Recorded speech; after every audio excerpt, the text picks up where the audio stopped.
Thank you very much, Brian. My name is Barron Ruth, and I am a grateful member of Al-Anon. Howdy, glad you're here.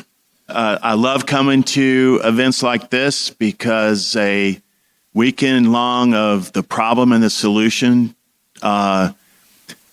concentrating on the solution always fills me up, and I always go home renewed.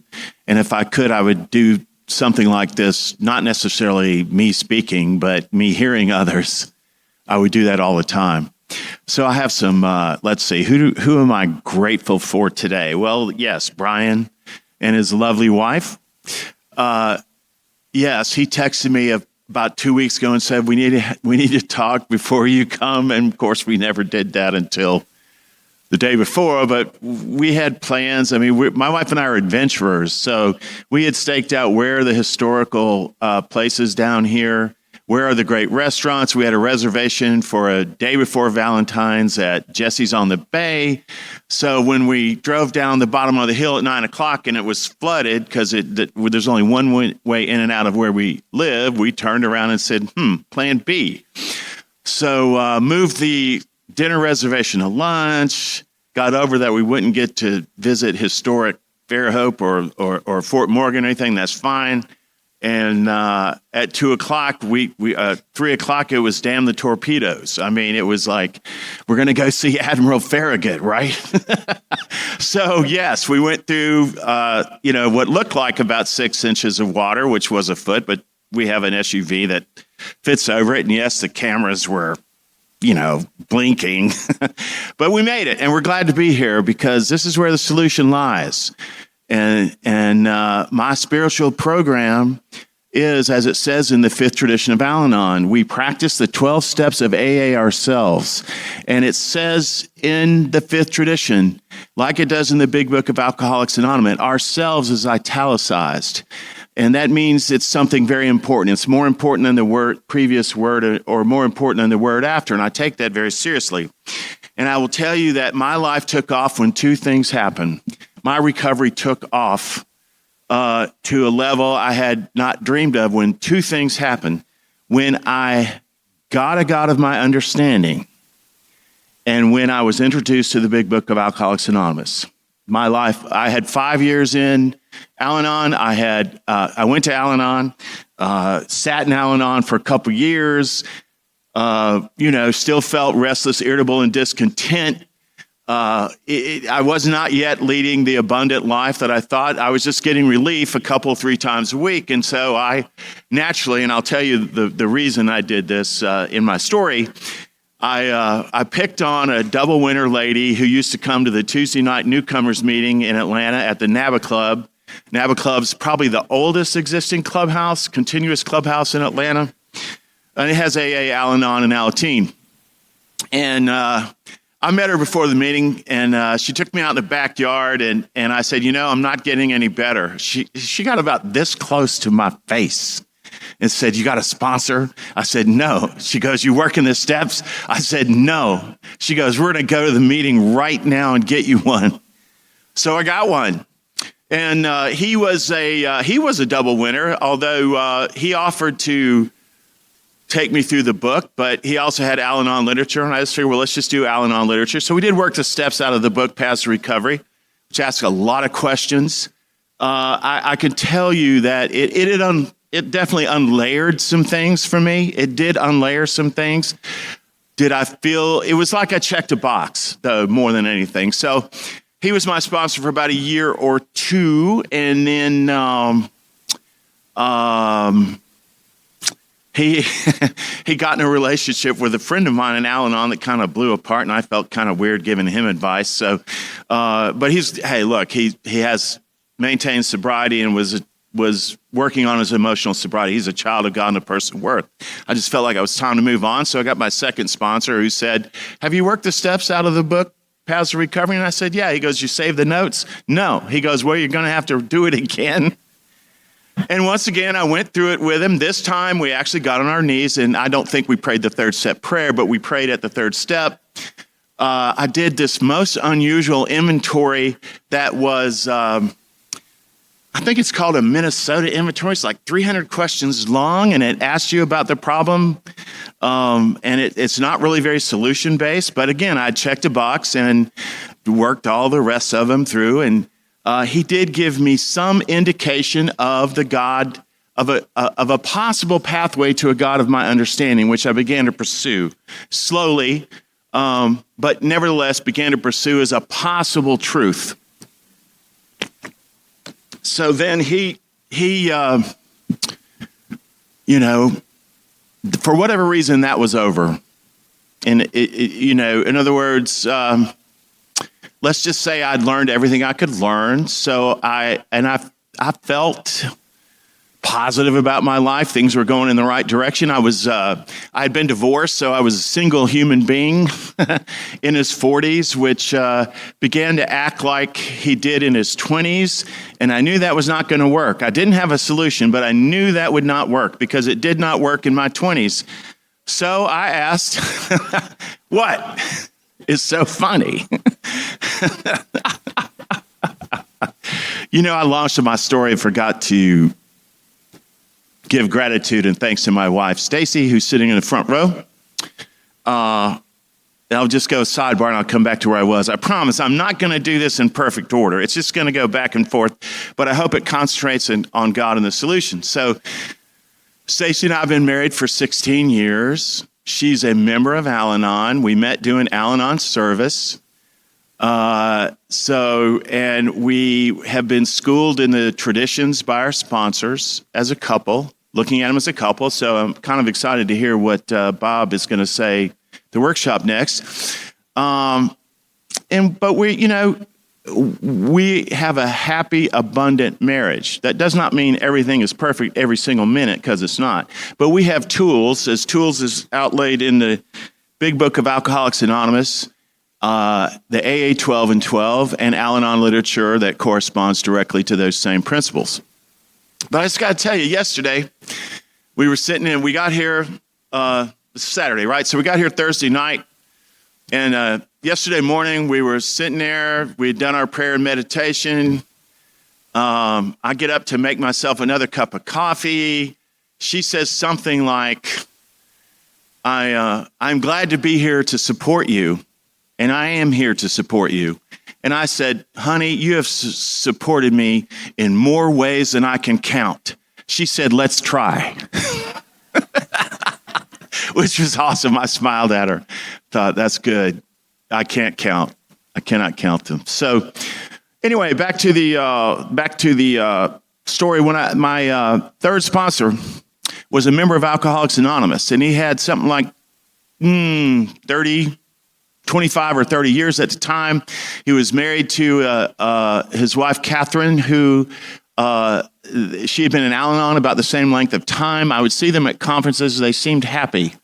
They seemed together. They seemed to operate with great respect for each other. I wanted to be married.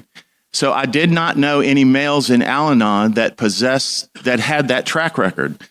I thought it was rather unusual to ask an alcoholic to be my sponsor, because it turns out I'm meeting men in Al-Anon so that I'm not unique. I really did think I was unique, but I'm not. And so he launched me on the exact instructions on how to work the steps out of the Big Book of Alcoholics Anonymous, because they are exact instructions. And if they're there in my fellowship, I'm not seeing it as clearly as I saw it in the Big Book of Alcoholics Anonymous. So I'm very, very grateful for that. In about the same time frame, you're going to love this story. I was on the deck of a cruise boat, and I'm gonna freely admit that I was on the nude deck reading the Da Vinci Code. Okay, and so I was on this cruise. It was a music cruise. So I was on the cruise with a client, and this client of mine had a very public profession of faith, and so naturally I was asking him about the facts in the Da Vinci Code. If you don't know the book, it's It's a book about the possibility of Jesus was married. And I'll leave all the religion out of it. It was a very popular book and a popular movie. Whether it's believable or not is immaterial here. I started talking to him about why I didn't really believe in God, and he started to lay out for me the idea that God was unconditionally loving, that a lot of what you think or see is not the true nature of God, and that the true nature of God is exhibited in grace and unconditional love. So this all happened at about the same time, which is an unusual, for me it was unusual, let me tell you. So I began to explore the nature of God outside the program. At the same time, I am following the instructions laid out in these first 164 pages in Dr. Bob's story, and understanding that my perceptions were incorrect and that my beliefs were incorrect. And there's a line in Dr. Bob's story towards the end that says, if you have some form of intellectual snobbery, I feel sorry for you. I was that guy. In other words, great intellect is what matters most. If I would urge any alcoholic to read the book Lois Remembers, because the last page and a half is the best stated idea of what love is as expressed through the 12 steps of Alcoholics Anonymous that I have ever read. And often I read from it at the end of my story, but I decided to change it up this morning and do something different. So again, I began to experience God through these 12 steps. I do go to spiritual gatherings outside of AA and Al-Anon, but my primary spiritual program, the primary fellowship, is, yes, dear? My primary spiritual program is the 12 steps of AA, and my primary fellowship is Al-Anon, which I'm very grateful for. I have met some phenomenally well-connected to God people in Al-Anon. You know, my sponsor used to say, don't be so heavenly good that you're no earthly good. And I love that. So anyway, my experience in the rooms of Al-Anon, the Big Book of Alcoholics Anonymous, Al-Anon One Day at a Time, and some other Al-Anon literature, and the daily practice, being willing to be sponsored and be willing to sponsor others has got me in a place of a great and abundant life, which I am extremely grateful for. So I want to thank some other folks. I want to thank Bill Wilson and Lois Wilson and Ann Smith and Dr. Bob Smith. I don't think Ann Smith was Dr. Bob's wife. She does not get enough credit for perhaps actually starting the Fellowship of Al-Anon, because she had a family group meeting in her house in 1936 in Akron, Ohio. So my serenity date is on or about August the 1st,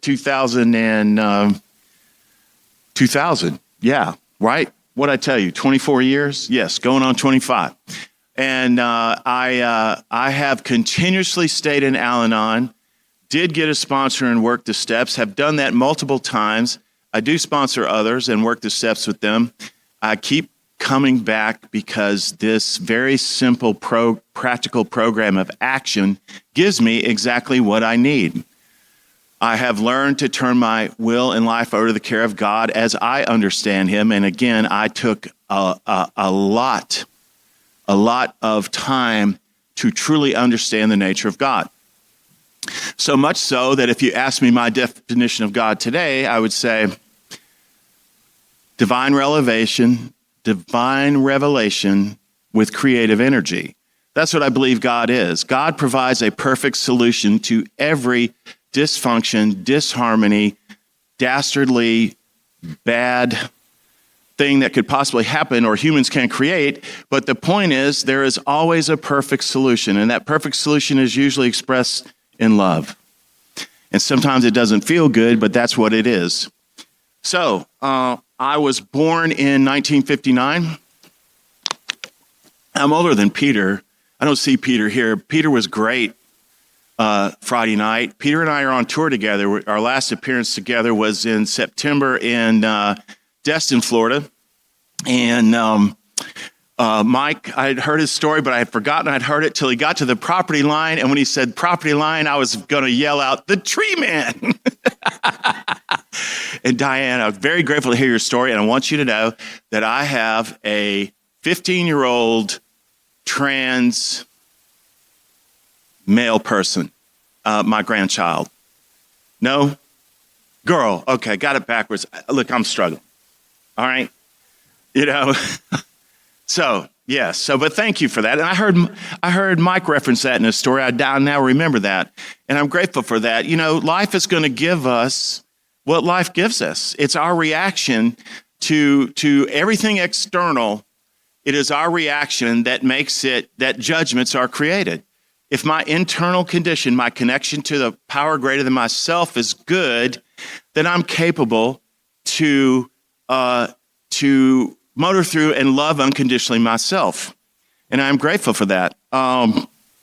So got some feedback on telling my story recently. My wife, Stacy, has heard it, oh gosh, I don't know, 15 times since 2009 or something. And she said, every time I've heard your story, I like it. But clearly you have a God of your understanding. And you need to explain how you got to the God of your understanding. Because it says, how did we establish the God of our understanding? The other feedback wasn't quite as welcoming. It is all my own fault. I told my story in Labor Day in Destin. There's a big roundup there. And I told my stories like 3 p.m. like this or something. And, when I was done, I got down and people thanked me, and they didn't just say thank you for coming. If they just say thank you for coming, maybe you didn't quite get across anything, but they were saying I could identify with this and that, and that's all good. The next day, they take everybody to an open AA meeting, all the speakers, and they expect the speakers to share in the open AA meeting. And so we go to this AA clubhouse, which is beautiful, and they're having a barbecue. So I'm feeling the pressure, I'm like, dang, I've got lots of friends in Alcoholics Anonymous that tell stories like this. He said, I had a friend say, Barron, I got 3 DUIs. What do you think I did? I said, quit drinking? He goes, no, man, I quit driving.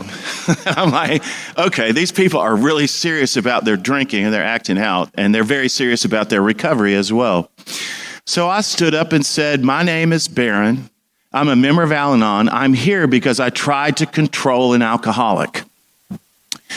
And they several laughed. And then I proceeded to tell the story about how I tried to control my first wife. We were getting a divorce. We had this wonderful idea to move in we had to sell our house, so we moved in the same apartment complex so our 2 kids could just walk back and forth. That was a brilliant idea, let me tell you. I mean, my alcoholic sponsor, my recovered alcoholic sponsor, he said, first thing he said to me is, if you think you have a good idea, you don't. Call me first. And it's true. And look, I didn't have the benefit of drugs and alcohol to throw me under the bus. I did it on my own. I am the problem. The solution is God. So anyway, my ex-wife starts dating her next door neighbor in the apartment complex. I go over there. I'm calling to say goodnight to my son, Max, who's 5 years old, and they don't answer. So I walk down to their apartment and knock on the door, and there they are having dinner together. We're not even divorced, and I just sat down on the steps near their house and just cried about it, because I'm like, look at this wreckage. This is the result of the wreckage of my past. This is the result of me not being willing to stand for myself, but not against others. This is the result of an ego-driven life that's expressed in this book when it talks about the actor. The actor is the person who's magnanimous and kind and all these things, and in a drop of a hat can switch to the most angry human being you've ever seen on the planet, like a bear coming at you with claws. And I was that person. I was restless, irritable, and discontent was that person. So anyway, that incident happened.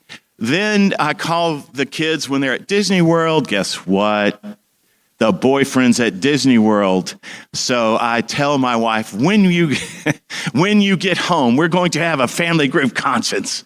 I knew what a group conscience was, but I wasn't in Al-Anon. So she came over to the house, and I said, you have got to quit seeing this guy. It's affecting our children. We had been to divorce counseling.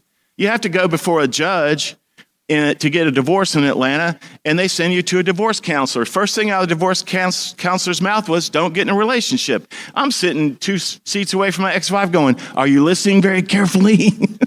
And so she says she's not going to stop doing it. So, okay, if I can't stop you, I'll stop him. So I jump out of my seat. I run down to their apartment and start banging on the door. I intend to violently harm him. And it was very clear that I intended to violently harm him.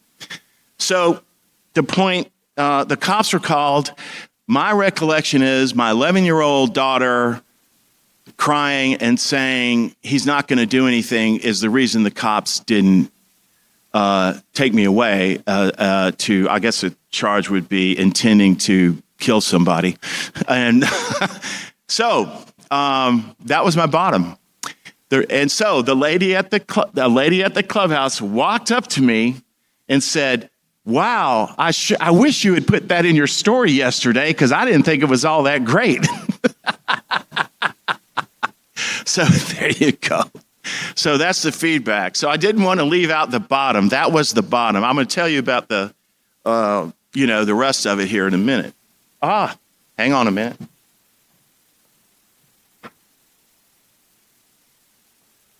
Hey, I need a timer. So I was born in 1959 to a military lieutenant in the United States Air Force, and he married my mother. Her name was Virginia Duvall. She was diagnosed with schizophrenia in the early 1960s. At that time, what they did to schizophrenics was give them shock treatment. That's the other part. I've been told I gloss over this a little bit, so I'll try to spend a little more time on it. My recollections of her are not good. When I was 5, I remember standing in the driveway with a broom, holding it like a spear, telling her I wanted to kill her. Now, I had 2 they're now adults, 5-year-olds, and neither one of them ever expressed that kind of discontent. I do not know what was going on.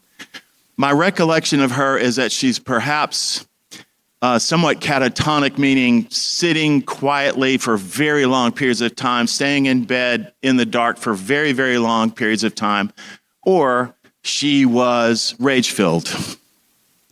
So, they took her to Air Force or Army hospitals on Red Cross planes. I remember going to the runway, seeing a Red Cross plane land, and then bringing her out on a stretcher to bring her home. I think I was about 8 years old, and I can just remember her looking at me, reaching out to hold my hand. So it was, I don't really have a lot of memories other than that, other than I assume it was chaos and we were left to our own devices. In 1968, my father was explaining to the Air Force had asked him to sign a letter that said his commitment to the United States Air Force came first. And he did what most red-blooded officers in the Air Force would do. He signed the letter. We had a series of housekeepers that didn't work out. Why, I don't know. So he called his mother, my grandmother, whom I call Mama, and she said, bring those kids here. She was 62 years old. Her doctor thought, and that was 1968. That was old in 1968. That's not old now, right, Mike? That ain't old. No, I'm older than that now, and I can tell you that's not old. But then it was old.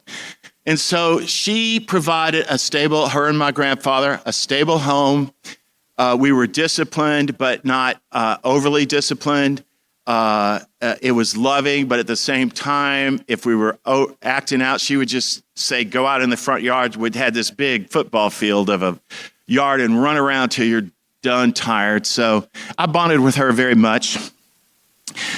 And then my dad remarried a year later, and he married a lady that drank a hell of a lot.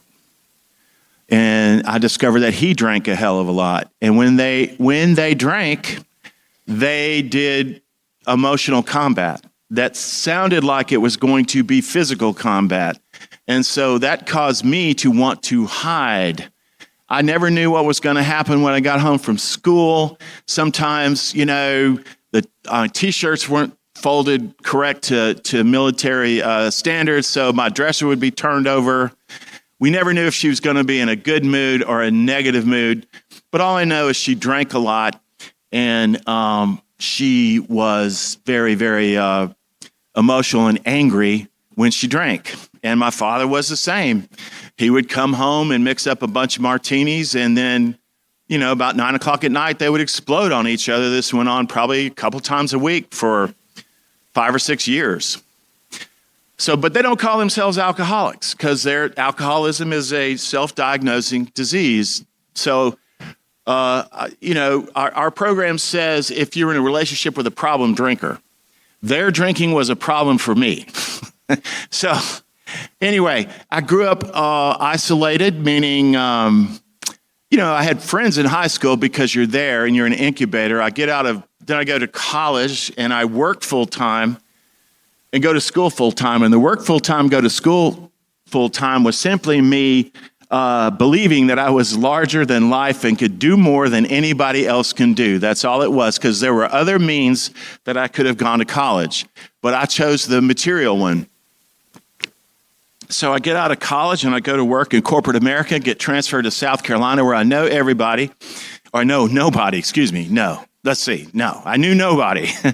And I'm 22 years old, and I just don't, the notion that I should go investigate what's out there for young men in some kind of fellowship was just a foreign idea. So all I do is work, go to sleep, and then occasionally date and drink. I mean, I had a drinking career, and I just stopped at 25. I can quit when I want to. So I'm as restless, irritable, and discontent as y'all, but I can quit when I want to. Therefore, I don't qualify for your program. So I'm isolated in living in South Carolina, and get transferred to Atlanta.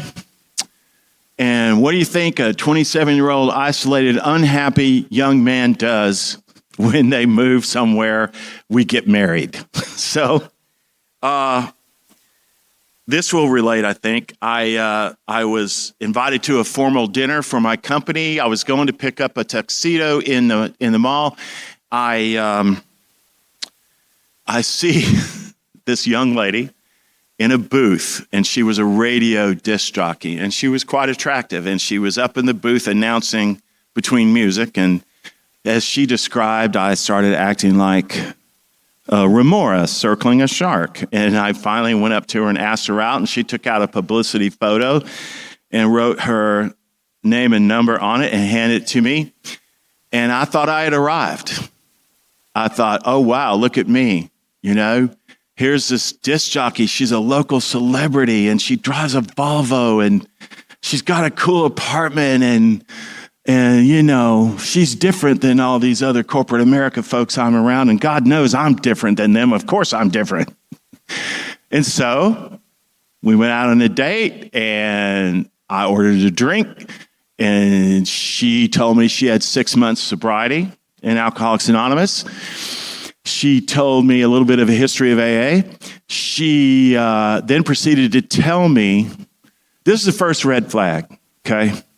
She proceeded to tell me that she was a child of a mentally ill mother who had molested her.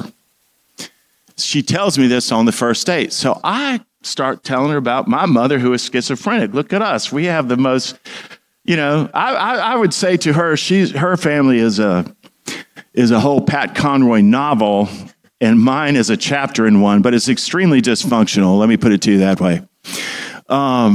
There was alcoholism all through her life, and suicide and stuff. And of course I had mental illness, which was dark. And so we got married, And yeah, we got married. Yes, I know you ladies from New Orleans know exactly what I'm talking about. But I'll tell you what. Here's the difference in that marriage. Well, first of all, in that time of sobriety, her sponsor or members of Alcoholics Anonymous were telling her not to date. And I'm saying, why not? Why not? And of course, I won out. Okay, look at me again. My life has changed. I met you. So when I proposed to her, I proposed out of fear and trauma and unhappiness, etc., thinking that marrying someone who knew what it was like to grow up in a mentally ill, alcoholic home would know how to do marriage. And that was some bad thinking. That's when I wish I had a sponsor to call and run that by him, because he would have gone, seriously? You know?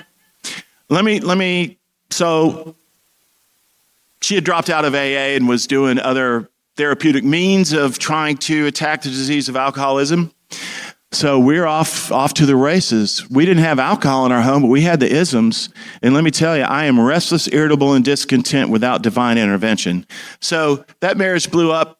We had 2 lovely kids, blew up in 1999. Within the 6 months of the divorce, I had done those things that caused the bottom. So I enter Al-Anon in the summer of the year 2000 and stay in Al-Anon. I had actually come earlier and then gone out for more research, meeting a young lady at a bar at 5 p.m. when I was loading in with I played in a band for a long time, just blues covers and rock covers, nothing sensational.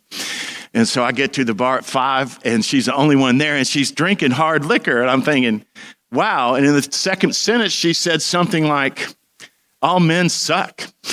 And I thought, well, I'm going to prove you wrong. And of course, that blew up 6 months later because, romantic love does not cure all. Fancy that. So I enter Al-Anon. Like I said, I went a couple years without getting a sponsor. Got a sponsor, worked the steps, got a sponsor, worked the steps, got a sponsor who also said, I want you to go to this Joe and Charlie style book study called We Are Not a Glum Lot on Thursday nights at 8:00, and I'm going too because I love it. And it was, like I said, if you've listened to Joe and Charlie, you know they go through the book, they do it in a weekend. This was weekly, for 1 hour, and we get through the book in about a year. Off and on, I did that for 5 years. And those direct instructions, like, when we got to step 3, we said a prayer. When we were powerless over alcohol, that our life had become unmanageable. And what I know today is I am powerless over alcohol. I did not understand it when I first came, but I am powerless over alcohol. Alcohol, when someone else puts alcohol in their body, whatever happens to them, I have no control over. But by going through this Big Book study, I learned alcoholism is a 3-part disease. It's a mental obsession with a physical allergy, and there's a spiritual solution. Well, I have mental obsession. It's the mental obsession that makes me do things that harm others. I learned that it was a thought that outweighs all other thoughts, and that is self-will, to put it in gear, versus God's will, which is very specifically laid out in the 11th step. Those are very explicit instructions. I had never heard from my previous 2 Al-Anon to pray specific prayers, pray in a specific way, pray for the release of self-pity, self-seeking, dishonest behaviors, which I displayed all the time because I'm afraid to confront you. I'm afraid to connect with you, so I'm going to manipulate my way through a relationship with you. Along the way in that first marriage, we had some really good ideas, like let's go buy two Volvos when we've got one other car sitting on a car lot in storage that we're still paying for. I mean, it seemed like a great idea at the time. The 2 things that threw my first marriage under the bus were finance and romance. We weren't really romantically attracted to each other, and we could not help but spend money. That says 2:55, so I got 5 more minutes. All right. Okay, enough of that. Let me talk about my current marriage in the program. My sponsor said, get a God box. Write down the characteristics you want in a mate. And then he said, you must become those characteristics. The first thing on the list was has a God of our understanding. Second thing was interdependent, but independent, but capable of interdependence, which means I spiritually, emotionally am able to take care of myself, but I am able to let down those barriers and show myself to another human being in the confines of a marriage. That was critically important to me. Third is I'm attracted to her, and yes, I am, and still am, and will always be. And you are the love of my life, and thanks for doing that, telling your story, Mike, because it really hit home. Thank you, Stacy, for being with me on this life journey. So, a couple of things I'll get to that I want to quote the big book out of, and it's that recently I had I don't call it a slip, because I think a slip is dropping out of Al-Anon, saying this program doesn't work and never coming back, and your life just keeps spiraling. Recently, I had an incident where I took in so many incidents in 1 week related to primarily my work that I turned them into chaos. And I really, really, really, I'm a big believer in being courteous. There's a great daily reader by a fellow in Kentucky who's now deceased, and it's called, what is it called? Stumbling in the Right Direction. That was introduced to me last summer by a fellow named Steve Lee, who I had gone to this conference to tell my story thinking there needs to be a daily reader for men in Al-Anon. And boom, Steve Lee starts telling me about this. You can get it on Amazon. It's not conference approved, but it is the program. And he talks about being genuinely courteous all the time. And I had completely lost that. So I called my sponsor the next day and told him that. So he had me read a paragraph. You know the thing about this big book? There are things in there you've read 100 times but have never seen. So I had always seen we match calamity with serenity. All right? I had that idea in my head that we're able to be serene through what we perceive as calamity. I had failed miserably that Friday night a couple of weeks ago, and so I called him on Saturday morning. He said, let's read the whole paragraph. Perhaps there is a better way. We think so. For we are now on a different basis, the basis of trusting and relying upon God. We trust infinite God rather than our finite selves. We are in the world to play the role he assigns, just to the extent that we do as we think he would have us and humbly rely on him, does he enable us to match calamity with serenity. So now I understand that, no, it's in the moment. It's not over a period of time. It's in the moment. So I'm so grateful for this program, the 12 Steps of AA, a God of my understanding, and people like you. My name is Barron, and thank you for having me.